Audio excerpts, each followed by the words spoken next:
একটা বিষয়ের গীত শুনো। हाथ कमल फूल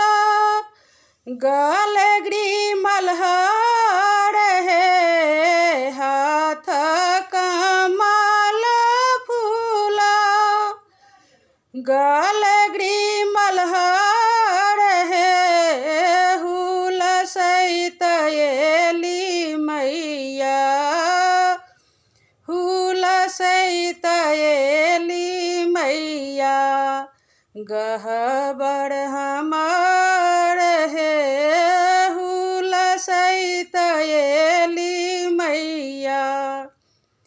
गहबर हमार है, बाट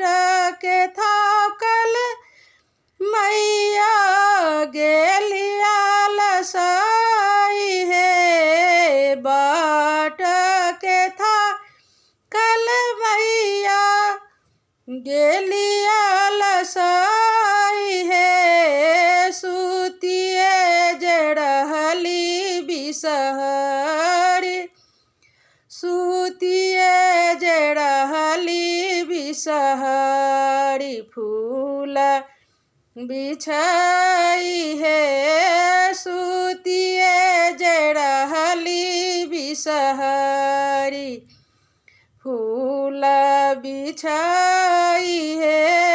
उठ उठ बिसहरी, लिया लाबा दूध है,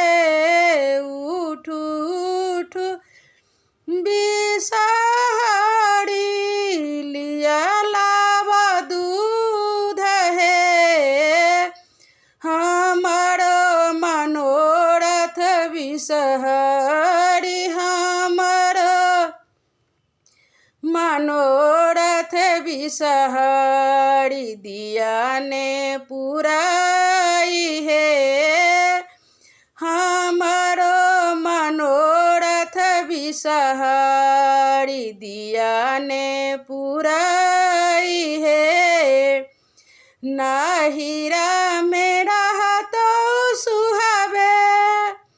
माए बाप भाई है, नाहिरा में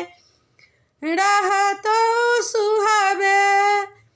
माए बाप भाई है, ससुरा में रह तो सुहावे,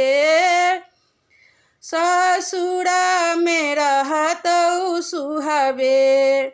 सिंदूरा तोहार है, ससुरा में रह तो सुहावे,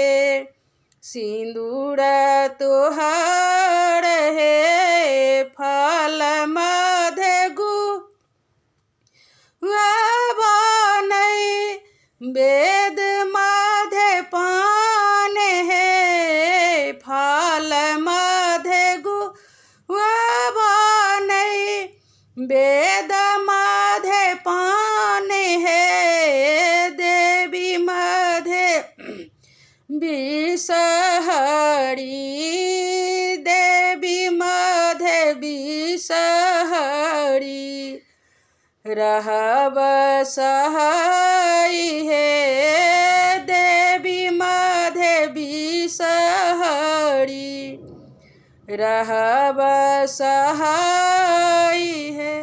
जय माँ बिसहरा।